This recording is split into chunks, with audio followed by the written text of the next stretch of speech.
Rough হিসেবেও use করতে পারি। ওকে, এখন আমাদের পাওয়ার পয়েন্টের প্রেজেন্টেশন চলে যাই। তার সিগমা বলতে পারি। ওকে,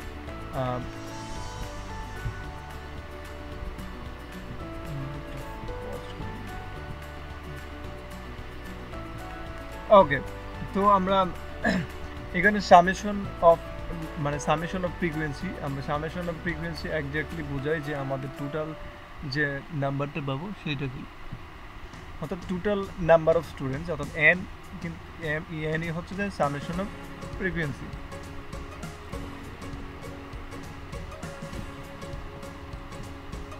সরি,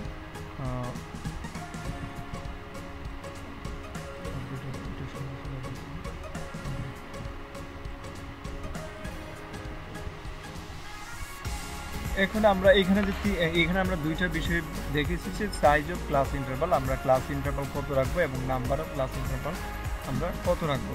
এখন আমাদের প্রশ্ন হচ্ছে যে আমরা যে শুরুটা করবো, অর্থাৎ এই যে এইখান থেকে যখন আমরা ক্লাস ইন্টারভাল রেখা শুরু করব তখন আমরা কত থেকে শুরু করব। তো এইটা হচ্ছে থার্ড স্টেপ, যেমন হোয়ার টু স্টার্ট ক্লাস ইন্টারভাল, আমাদের কোথা থেকে ক্লাস ইন্টারভাল তৈরি করতে হবে। তো এই ক্ষেত্রে আমাদের যে বিষয়টা দেখতে হবে সেটা হচ্ছে আমাদের ইন্টারভাল সাইজের উপর ভিত্তি করে আমাদের লোয়ার, এগুলো হচ্ছে লোয়ার স্কোর বা লোয়ার লিমিট। তো লোয়ার লিমিটগুলো আমাদের সাজাতে হবে। তো এই ক্ষেত্রে আমাদের এই যে ডাটার ক্ষেত্রে, অর্থাৎ এই 94 স্টুডেন্ট সোশ্যাল ইন্টারাকশন যে আপনার ডাটা সেট আমি আগে দেখিয়েছি, তো এই ডাটা সেটের যে আমরা প্রথম অর্থাৎ লোয়ার স্কোর হচ্ছে 1, অর্থাৎ আমাদের এরকমভাবে ইন্টারভালটা সাজাই দিতে হবে যে এখানে আমাদের 1 থাকতে হবে, অর্থাৎ প্রথম যে ইন্টারভাল আছে এই প্রথম ইন্টারভালে কি থাকবে, 1 থাকবে এবং শেষের ইন্টারভালে থাকবে এই 48। তো এই ক্ষেত্রে আমরা এখন কিভাবে ইন্টারভালগুলো সাজাবো, তো আমরা এখানে আমরা ধরেছি যে ক্লাস ইন্টারভাল সাইজ হচ্ছে 5, আমরা 5 ধরেছি। তো এই ক্ষেত্রে আমাদের লোয়ার লিমিটগুলো হবে 5-এর মাল্টিপল, অর্থাৎ এই 5 দ্বারা যে নাম্বারগুলোকে বা যে সংখ্যাগুলোকে ডিভাইড করা যাবে সেইগুলোই হবে আমাদের ক্লাস ইন্টারভালের লোয়ার লিমিট। তো এই ক্ষেত্রে যেহেতু আমাদের 1 হচ্ছে সর্বনিম্ন নাম্বার, এই ক্ষেত্রে আমাদের 0 থেকে 4 নিতে হবে। তো আমরা এখানে 2 নিতে পারবো না, কারণ 2 এর পরে এখানে আমরা যদি 2 নেই তাহলে আমরা যেহেতু 5 হচ্ছে ক্লাস ইন্টারভাল সাইজ, তো 2, 3, 4, 5, 6, তা আমাদের এখানে আপার হয়ে যাবে 6, এখানে হয়ে যাবে 7। এই 7 যদি হয়, 7 কিন্তু 5-এর মাল্টিপল না, অর্থাৎ 7-কে 5 দ্বারা ডিভাইড করা যায় না। অর্থাৎ আমাদের লোয়ার ক্লাসের যে নাম্বারগুলো থাকবে এগুলো আমাদের নিতে হবে 5 দ্বারা, যেগুলো ডিভাইড করা যাবে। তো এই ক্ষেত্রে আমরা 5 থেকে 9 পর্যন্ত নিয়েছি, তো যেখানে কিনা 5 দ্বারা ডিভাইড করা যায়, এখানে 10-এরও 5 দ্বারা ডিভাইড করা যায়। তো এইভাবে আমরা ইন্টারভালগুলো নেওয়ার পরে এখানে আমরা 49 পর্যন্ত নিয়েছি, কারণ হচ্ছে 48 হচ্ছে আমাদের হায়েস্ট বা আপার স্কোর। তো আপার স্কোর যেহেতু 48, তো আমাদের সর্বশেষটা থাকবে 45 থেকে 49 রেঞ্জের মধ্যে। তা আমরা যখন এখানে 50 থাকতো, অর্থাৎ আমাদের যদি আপার স্কোর যদি 50 থাকতো তাহলে আমাদের আরেকটা ইন্টারভাল নেওয়া লাগতো 50 থেকে 54। ওকে, আমরা এটা দেখে ফেলছি। এখন আমরা দেখব স্কোর লিমিট অ্যান্ড টালিং।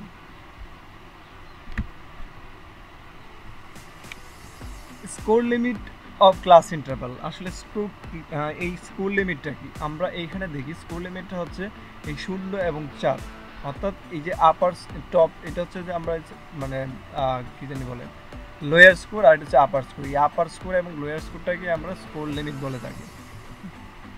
যেমন the top and bottom score for each interval are call the score limits. Okay, এবং true limit, real limit, exact limits of class ইন্টারভালটা কি সেটা দেখব।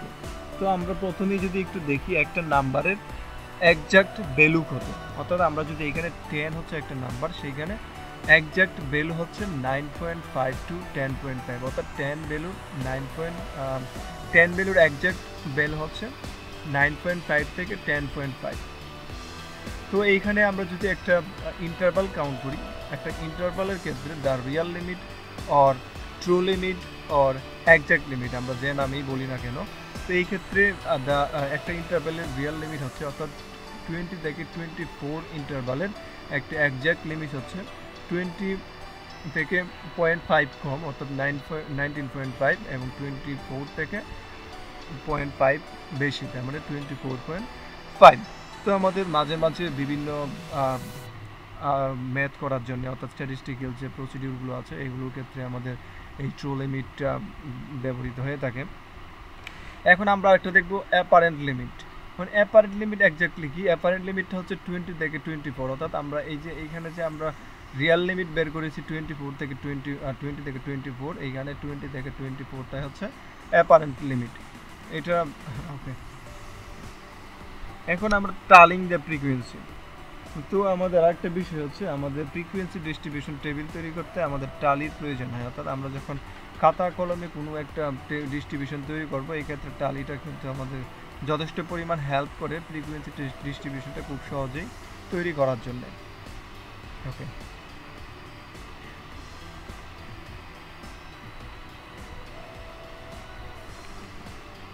তো আমরা এই আমাদের যে বিষয়গুলো এখন পড়েছি এই বিষয়গুলো থেকে আমরা কিছু কোয়েশ্চেন যদি দেখি, যেমন what is a frequency table, আমরা অলরেডি ফ্রিকোয়েন্সি টেবিল কি জানি। এরপরে হচ্ছে why would a researcher want to make a frequency table, একটা রিসার্চার কেন ফ্রিকোয়েন্সি টেবিল তৈরি করে।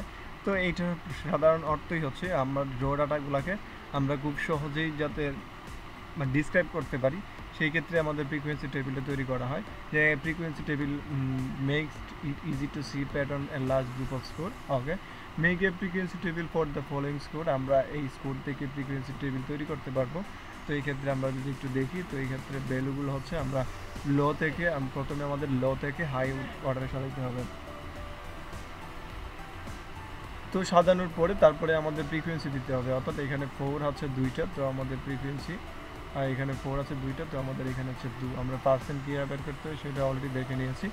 ওকে, what does a group frequency table group, অর্থাৎ একটা গ্রুপ ফ্রিকোয়েন্সি টেবিল আমাদের কি দেখায়, যখন একটা গ্রুপ ফ্রিকোয়েন্সি টেবিলে ইন্টারভাল থাকবে তখনই কিন্তু একটা গ্রুপ ফ্রিকোয়েন্সি টেবিল হয়ে যাবে, আমরা ইতিমধ্যে বলে দিয়েছি।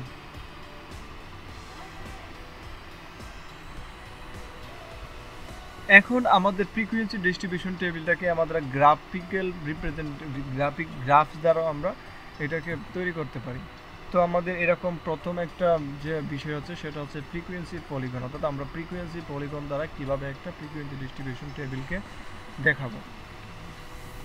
তো প্রথমে আমরা কিভাবে একটা ফ্রিকোয়েন্সি পলিগন আঁকা যায়, কিভাবে আঁকতে হবে, প্রথমে আমরা এটা একটু দেখে নিই, স্টেপগুলো দেখে নিই। তো এখানে ফার্স্ট স্টেপ যেটা আছে সেটা হচ্ছে the kind of graph paper, অর্থাৎ আমাদের ফ্রিকোয়েন্সি পলিগন আঁকতে গেলে আমাদের গ্রাফ পেপারের বিষয়টা কীরকম হবে। আমরা নর্মালি বাজারে যে গ্রাফ পেপারগুলো কিনতে পাই, তো এইগুলো দিয়ে আমরা ফ্রিকোয়েন্সি পলিগন আঁকতে পারি। তো এইটা হচ্ছে একটা গ্রাফ পেপারের একটা নমুনা আমি দেখাইছি, যেখানে কিনা এক ইঞ্চি, অর্থাৎ এইখান থেকে এইখানে আচ্ছা আমরা এখানে একটু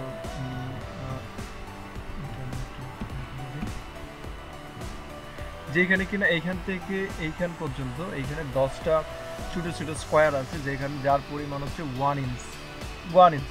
অর্থাৎ আমরা বাজারের যে গ্রাফ পেপারগুলো আছে সেইগুলো আমরা স্কেল দিয়েও দেখতে পারি যে 1 ইঞ্চের মধ্যে কয়টা স্কোয়ার আছে।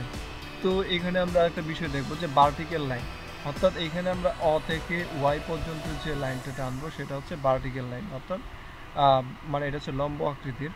আর তারপরে হচ্ছে অ থেকে এক্স পর্যন্ত আমরা যে লাইনটা টানবো সেটা হচ্ছে হরিজন্টাল লাইন। এই হরিজন্টাল অ্যান্ড ভার্টিক্যাল লাইনটা আপনাদের একটু ভালো করে মনে রাখতে হবে। ওকে, আমাদের এখন সেকেন্ড স্টেপস হচ্ছে দ্য ওয়াইথ অফ দ্য ডায়াগ্রাম, অর্থাৎ আমরা যে এই যে এইখান থেকে এই পর্যন্ত, হ্যাঁ এটা হচ্ছে আমাদের ওয়াইট, অর্থাৎ আমাদের ফ্রিকোয়েন্সি পলিগনের ওয়াইটটা কত থাকবে। তো এই ক্ষেত্রে আমাদের 5 ইঞ্চির কমে হলে হবে না, আমাদের স্কেল দিয়ে যদি যে বাজারের বা আমরা যে পরীক্ষার হলে যে গ্রাফ পেপারগুলো পাবো এইগুলো আমাদের স্কেল দিয়ে মাপার পরে মানে 5 ইঞ্চির নিচে হলে কিন্তু গ্রাফটা সুন্দর দেখাবে না, তো আমাদের এটা 5 ইঞ্চির উপরেই হতে হবে। তো এইটাই হচ্ছে অ্যাটলিস্ট 5 ইঞ্চ। তারপরে আমরা দেখতেছি লেভেলিং দ্য বেস লাইন, অর্থাৎ আমরা এটাকে আমরা হরিজন্টাল লাইনটাকে আবার বেস লাইনও বলে থাকি। তো এই ক্ষেত্রে আমরা কিভাবে যে ফ্রিকোয়েন্সিতে অর্থাৎ ফ্রিকোয়েন্সি টেবিলে যে দেওয়া ডাটাগুলো আমরা কিভাবে অ্যারেঞ্জ করবো অর্থাৎ কীভাবে লিখবো। তো এই ক্ষেত্রে আমার হরিজন্টাল লাইনে কিন্তু ক্লাস ইন্টারভালগুলো হবে আর ফ্রিকোয়েন্সি হবে কিন্তু ভার্টিক্যাল লাইনে অর্থাৎ ও ওয়াই ওকে। তো লেবেলিং দ্য বেস লাইন, তো labelling the base line multiple of range of interval, অর্থাৎ আমরা ইন্টারভাল সাইজটা দেখেছিলাম, আমরা ইন্টারভাল সাইজ যদি 5 হয় এই ক্ষেত্রে আমাদের বেস লাইন হবে কত, এইখানে যদি ধরো আমাদের ইন্টারভাল যে সাইজ আছে সেটা হচ্ছে 5, তো এখানে আমাদের বেস লাইন হবে 5, তারপরে আমরা যদি এখানে 5-এর মধ্যে নেই তো এখানে হবে 5, তারপরে 10, তারপরে হচ্ছে 15, তারপরে হচ্ছে 20, এইভাবে হবে হচ্ছে। আমরা সমস্যা নেই, আমরা একটা ফিগার একই দেখাচ্ছি। তারপর হচ্ছে the height of the figure, এখন আমাদের যে ফিগারটা হবে সেটার হাইট কতটুকু হবে। তো আসলে হাইট এইগুলোর মধ্যে নির্দিষ্ট কোনো পরিমাপ নাই। তো আমাদের গ্রাফটা সুন্দর দেখানোর জন্য আমরা মোটামুটি 5:3 রেশিওতে অর্থাৎ আমরা ওয়াইডদের 60% নিতে পারি, অর্থাৎ এখানে 5 হচ্ছে মানে ওয়াইড উইথ রেশিও আর 3 হচ্ছে হাইট, অর্থাৎ এখানে যদি আমরা দেখি এটার মধ্যে যেমন এইখানে যদি 5 হচ্ছে 1 2 3 4 5, অর্থাৎ এইখানে যদি আমাদের ওয়াইড হয় তাহলে এই ক্ষেত্রে আমাদের যে হাইট হবে 1 2 3 এই পর্যন্ত। তো আমরা যদি এই রেশিওতে যদি আমরা গ্রাফ পেপারটা ক্রিয়েট করি তো এই ক্ষেত্রে অনেক সুন্দর দেখায়। তো আমরা ইচ্ছা করলে এখানে 5:4ও নিতে পারি, সমস্যা নেই, এতে কাটা যাবে না। ওকে, তো ফ্রিকোয়েন্সি পলিগনের ক্ষেত্রে আমাদের মিড পয়েন্টও তৈরি করতে হয়, শুধু ফ্রিকোয়েন্সি পলিগন না, হিস্টোগ্রাম তারপরে হচ্ছে অজিব কার্ভের ক্ষেত্রে আমাদের মিড পয়েন্ট ক্রিয়েট করতে হয়। আমরা মিড পয়েন্ট ক্রিয়েট কীভাবে করবো আমরা একটু পরে দেখাচ্ছি। আচ্ছা, প্লটিং দ্য পয়েন্ট, তারপরে হচ্ছে যে আমাদের এই যে ফ্রিকোয়েন্সিতে যে ভ্যালুগুলো পাবো এই ভ্যালুগুলো আমাদের মিড পয়েন্ট বরাবর অ্যাসাইন করতে হবে। ওকে, আমরা একটা ফ্রিকোয়েন্সি পলিগন গ্রাফ একটু একে দেখাচ্ছি। তো এখানে আমরা ওই 94 স্টুডেন্টস যে রেজাল্ট আমরা যদি দেখি তো এখানে হচ্ছে 0 থেকে 9 পর্যন্ত, আমরা 0 থেকে 9 এর মিড পয়েন্ট হচ্ছে 4.5, অর্থাৎ এটার আমরা মিড পয়েন্ট কীভাবে বের করবো, মিড পয়েন্ট হচ্ছে lower class plus upper class by 2, অর্থাৎ এইটার মাঝখানে যে ভ্যালুটা সেটা হচ্ছে মিড পয়েন্ট, অর্থাৎ 0 থেকে 9 অর্থাৎ upper class plus lower class বা lower class plus upper class by 2, এইভাবে আমরা মিড পয়েন্ট বের করতে পারি। এইখানে 10 and 19 মিড পয়েন্ট হচ্ছে 14.5, আর এইগুলো হচ্ছে আমরা নর্মালি ফ্রিকোয়েন্সি। ওকে, এইটা হচ্ছে আমাদের এই যে চিত্রটা দেখতে পাচ্ছি এই চিত্রটাই কিন্তু ফ্রিকোয়েন্সি পলিগনের একটা চিত্র। তো এই ক্ষেত্রে আমরা কি করলাম, আমরা আগে দেখি এইখানে 0 থেকে 9, অর্থাৎ এইখানে আমাদের ক্লাস ইন্টারভাল সাইজ কত আমরা একটু যদি দেখি তো 0 সহ কাউন্ট করতে হবে, 0 1 2 3 4 5 6 7 8 9, অর্থাৎ এখানে আমাদের সাইজ হচ্ছে 10। তো আমরা বলছি যে বেস লাইনটা কীভাবে ইউজ করবো, সেটা হচ্ছে আমাদের মাল্টিপল হবে, অর্থাৎ ইন্টারভাল সাইজের মাল্টিপল হবে। তো যে ওকে, আমরা যেহেতু এখানে 0 তারপর 10 তারপর হচ্ছে 10 তারপর হচ্ছে 20, তো এগুলো হচ্ছে 10 এর মাল্টিপল। ওকে, তারপরে আমরা দেখব কিভাবে এখন মিড পয়েন্ট লোকেট করবো, অর্থাৎ আমাদের ফ্রিকোয়েন্সি এইখানে যদি দেখি এখানে হচ্ছে এই ক্লাস ইন্টারভালের মিড পয়েন্ট হচ্ছে 4.5 আর এটার ফ্রিকোয়েন্সি হচ্ছে 10। তো এটার মধ্যে যদি আমি দেখি তো প্রথমটার মিড পয়েন্ট কত ছিল 4.5, তো আমাদের এইটা হচ্ছে এইখানে হচ্ছে মিড পয়েন্ট 4.5, অর্থাৎ এইখানে 4.5 আমরা ইচ্ছা করলে এইগুলো না লিখে শুধু মিড পয়েন্টগুলো লিখতে পারি, অর্থাৎ মিড পয়েন্টগুলো লিখলেও আমাদের ফ্রিকোয়েন্সি পলিগনটা হবে। তো আমাদের মিড পয়েন্ট হচ্ছে এইখানে, তো এইখানে আমাদের ফ্রিকোয়েন্সি ছিল অর্থাৎ 4.5 এর মধ্যে ফ্রিকোয়েন্সি ছিল 10, এই যে 10, আমরা এখানে একটা বিন্দু দিলাম। তারপরে আমরা আরেকটা যদি দেখি 10 to 19 ক্লাস ইন্টারভালের মিড পয়েন্ট হচ্ছে 14.5 অ্যান্ড ফ্রিকোয়েন্সি হচ্ছে 18। তো আমরা এটার মধ্যে যদি দেখি তো এইখানে হচ্ছে আমার কত ছিল 14.5, তো আমাদের এখানে 10 হলে 14.5 এইখানে হবে, তো 14.5 এর ফ্রিকোয়েন্সি ছিল কত 18, হ্যাঁ 18। তো আমরা এই 18 আমরা লোকেট করলাম। ওকে, তো আমরা এই যে ভ্যালুগুলো এই ফ্রিকোয়েন্সিগুলো আমরা কিভাবে ইউজ করব সেটাও একটু বলে নিই। যেহেতু আমাদের এটা আমরা যদি ওয়াইড 60% করি, তো আমাদের প্রথমে এই গড়গুলো কাউন্ট করতে হবে, অর্থাৎ আমি কোন গড় পর্যন্ত আমি ফ্রিকোয়েন্সিগুলো রাখবো সেটা কাউন্ট করতে হবে। আচ্ছা আমি মনে করি আমার ফ্রিকোয়েন্সিগুলো এই আচ্ছা আমাদের এই পর্যন্ত রাখবো, হ্যাঁ এই ঘর পর্যন্ত। এই ঘর পর্যন্ত যদি আমি ফ্রিকোয়েন্সি রাখি, আগে প্রথমে আমার হাইয়েস্ট ফ্রিকোয়েন্সি কত দেখতে হবে। হাইয়েস্ট ফ্রিকোয়েন্সি হচ্ছে 26, তার মানে আমাদের 30 পর্যন্ত যেতে হবে। তো এইটা হচ্ছে 5-এর ঘর, অর্থাৎ এখানে যদি আমরা যাই এটার মধ্যে যদি যাই, এইখানে যদি আমরা 5 ধরি, তাহলে এইটার ইকুয়াল সাইজ অর্থাৎ 1 ইঞ্চ পরে পরে আমাদের 5, এইখানে দিতে হবে 10, এইখানে দিতে হবে 15। যেহেতু আমাদের এইটাকে এই পর্যন্ত যদি আমরা 30 দ্বারা যদি কভার করি, এইখানে এই ধরি আমি এই যে পয়েন্টে আমি 30 পর্যন্ত কভার করব, তো এই ক্ষেত্রে আমি কিভাবে এই 30টা ভ্যালু ঠিক করব। তো এটাকে আমি অর্ধেক যদি করে ফেলি, এইখানে কিন্তু 10টা স্কোয়ার আছে, তো আমি 10টা স্কোয়ারের মাঝখানে হচ্ছে 5 স্কোয়ার, তো আমি যদি 5 স্কোয়ার এইখানে 5 লিখি, এখানে যদি 10 লিখি, এখানে যদি 15 লিখি, এইখানে 15, এখানে যদি 20, এখানে যদি 25, এখানে হবে 30, তার মানে আমি এই 10টাকে আমি আরও ছোটো 5 নিয়ে আমি এটাকে আরও ছোটো করতে পারি।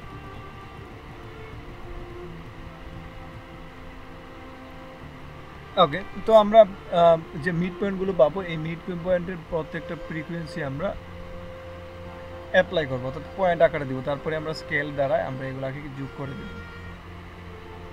তো আমাদের আরেকটা বিষয় হচ্ছে যে এইখানে এইটা কিন্তু আমি এই পর্যন্ত নিয়ে আসছি, আবার এইটা কিন্তু আমি এই পর্যন্ত নিয়ে আসছি। এইটা কেন? তো ফ্রিকোয়েন্সি পলিগনের মধ্যে আমরা এটাকে এবার ছেড়ে দিতে পারবো না, অর্থাৎ আমাদের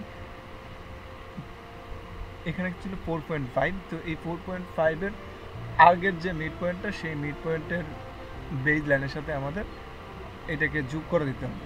তো এই ক্ষেত্রে আমাদের যে 4.5 ছিল, এর আগের মিড পয়েন্ট হচ্ছে -4.5, তো 4.5-এর বেজ লাইন হচ্ছে এইটা, অর্থাৎ এইখানে 4.5, তো এই জন্য আমাদের এই 10-এর যে বিন্দুটা আছে, এইটা থেকে আমাকে এটা অ্যাড করে দিতে হবে। তো এই ক্ষেত্রে সেম, আমাদের সর্বশেষ যে ফ্রিকোয়েন্সি মিড পয়েন্টটা ছিল সেটা ছিল 15.5-এর 18, ফ্রিকোয়েন্সি হচ্ছে 18, অর্থাৎ এইখানে 15.5-এর মিড পয়েন্ট হচ্ছে 18। তো আমাদের এর পরের যে 15.5-এর পরের মিড পয়েন্ট হচ্ছে 65.5, তো আমাদের কী করতে হবে, 65.5-এর বেজ লাইনের সাথে আমার এই বিন্দুটাকে অ্যাডজাস্ট করে দিতে হবে, তাহলে আমরা কিন্তু একটা ফ্রিকোয়েন্সি পলিগন ডিস্ট্রিবিউশন টেবিল পেয়ে যাব।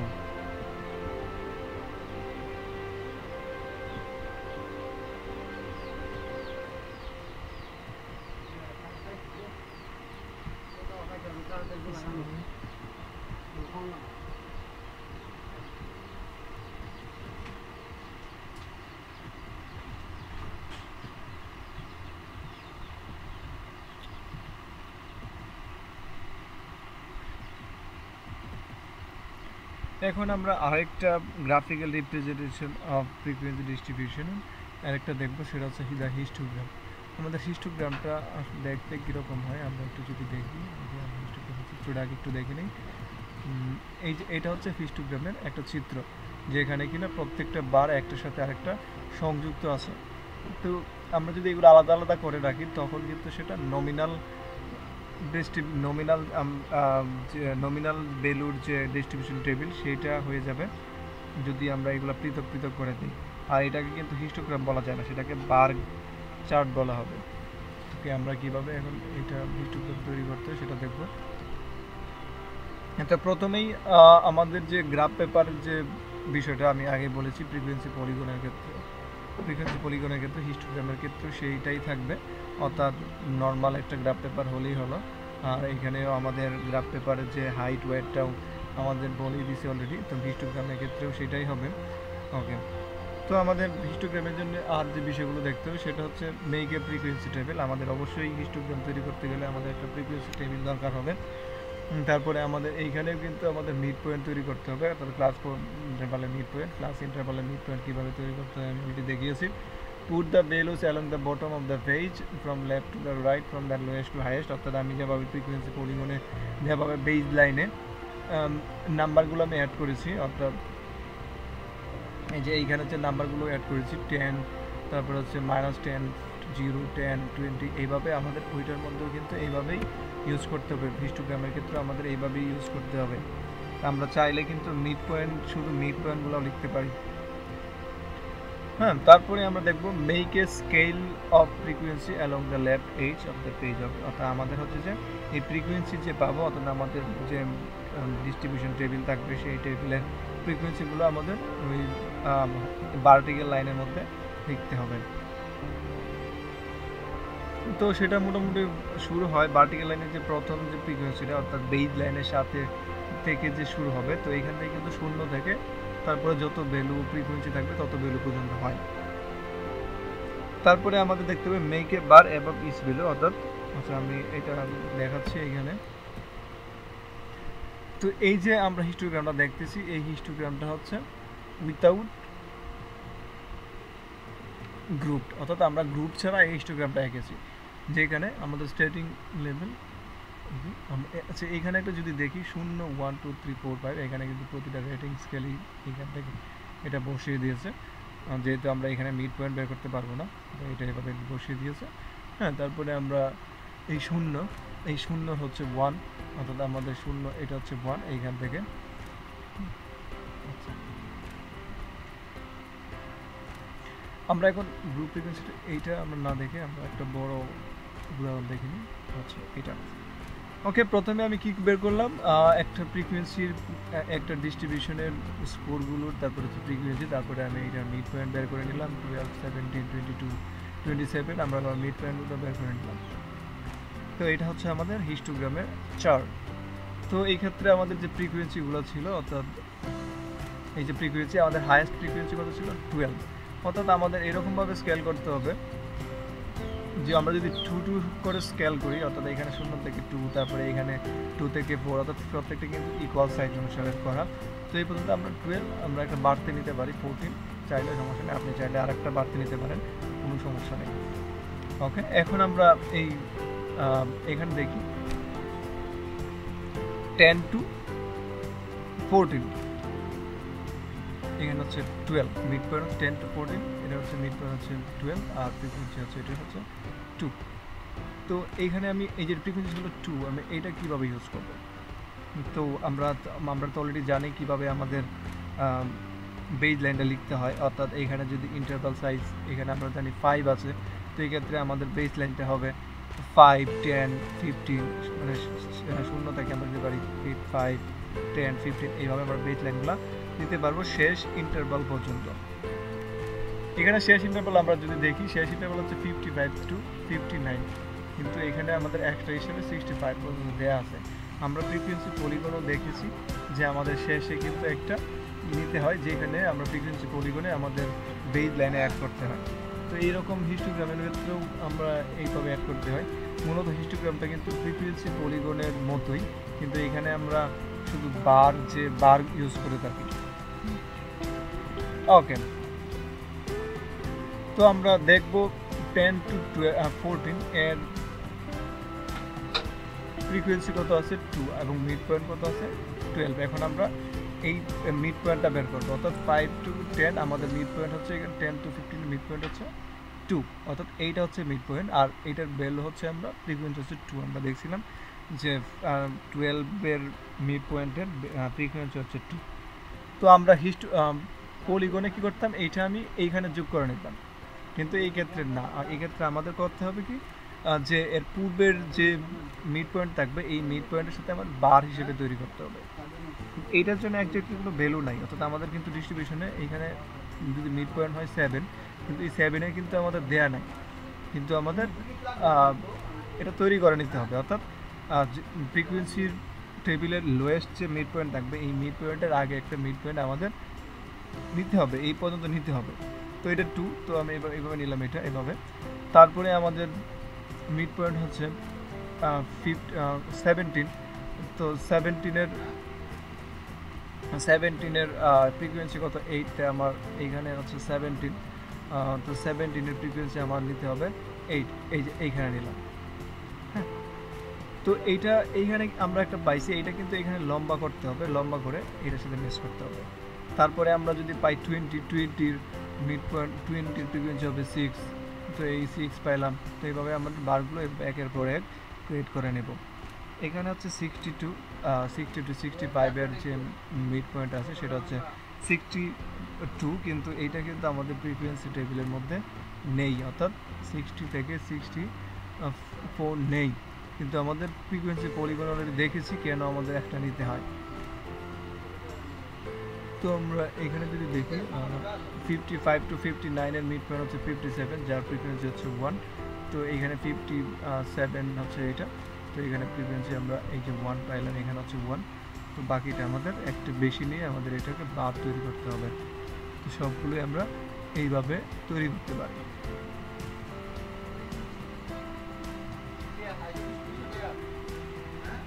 এখন আমরা দেখব cumulative frequency and cumulative distribution.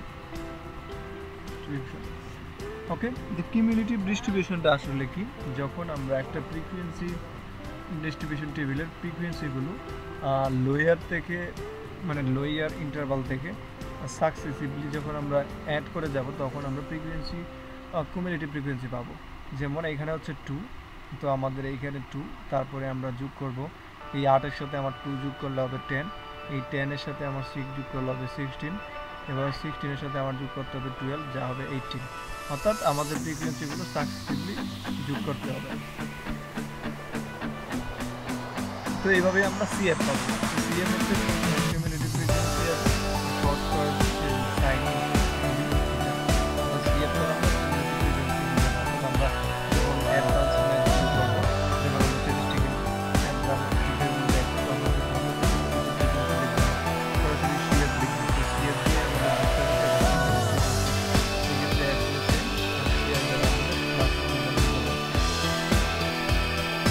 ওকে। তো এইটাই হচ্ছে কিউমুলেটিভ ডিস্ট্রিবিউশন টেবিল। এখন আমরা কীভাবে কিউমুলেটিভ ফ্রিকোয়েন্সি পলিগন আনবো, যেটা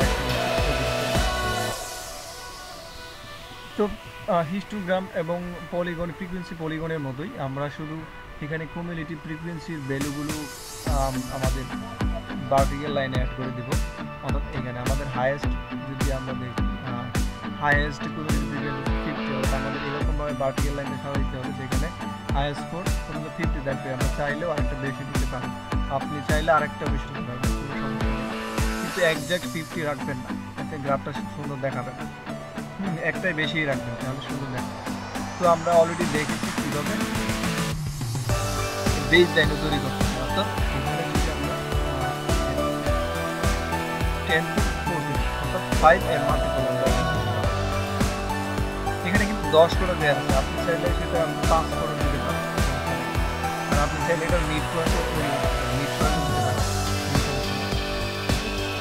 তো দেখি আমাদের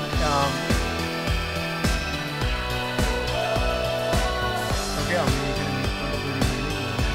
তো মিড পয়েন্ট হচ্ছে 5, তো মিড পয়েন্ট হচ্ছে 12 to 14 এর মিড পয়েন্ট হচ্ছে 12 এর কিউমুলেটিভ ফ্রিকোয়েন্সি হচ্ছে 2। আমরা এইখানে এই যে এখানে 12 করছিলাম, তো 12 হচ্ছে এখানে 12 এর কিউমুলেটিভ ফ্রিকোয়েন্সি হচ্ছে 2। তারপরে আমরা যদি পরেরটা দেখি 15 to 19 এর মিড পয়েন্ট হচ্ছে 17 এর কিউমুলেটিভ ফ্রিকোয়েন্সি হচ্ছে 10। তাহলে আমাদের এইখানে দেখতে হবে 17 কোথায় আছে। তো আমাদের মোটামুটি 17 এইখানে পড়ে, যার কিউমুলেটিভ ফ্রিকোয়েন্সি হচ্ছে 10, অর্থাৎ আমাদের এটা এইভাবে উপরে উঠে যাবে। তো কিউমুলেটিভ ফ্রিকোয়েন্সির একটা বিশেষত্ব হচ্ছে সেটা দেখতে অনেকটা এস এর মতো, অর্থাৎ আমরা এটাকে এস শেপও বলতে পারি। তো এইটা কখনো নিচের দিকে নামবে না, অর্থাৎ আমরা একটু ফ্রিকোয়েন্সি পলিগনের মধ্যে দেখছি যে মোটামুটি এগুলো এইভাবে গিয়ে তারপরে এইটা এইভাবে চলে আসে, কিন্তু এই কিউমুলেটিভ ফ্রিকোয়েন্সি নামবে না।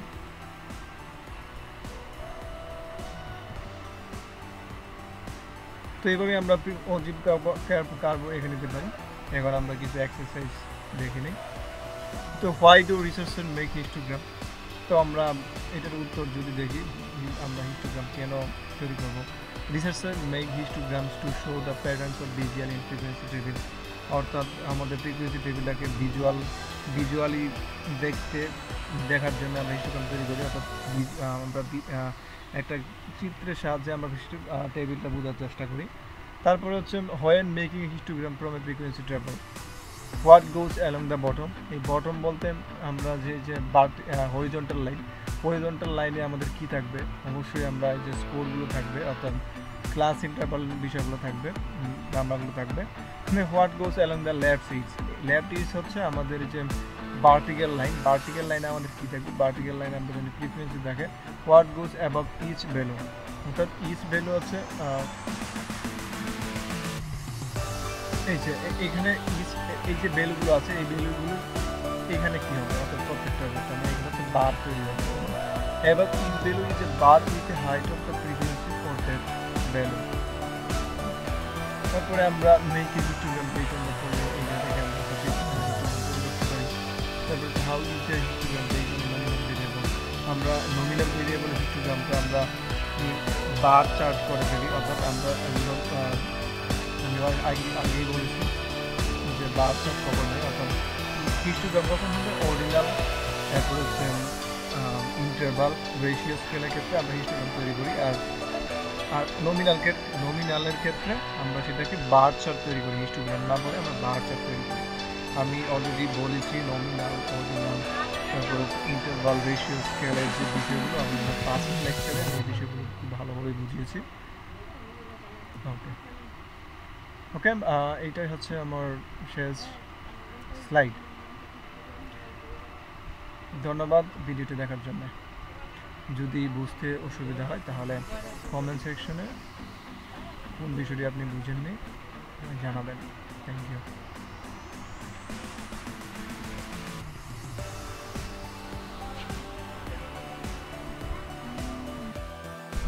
ওকে, আমার পরবর্তী লেকচারে আমি বিভিন্ন ধরনের ডিস্ট্রিবিউশন আলোচনা করব।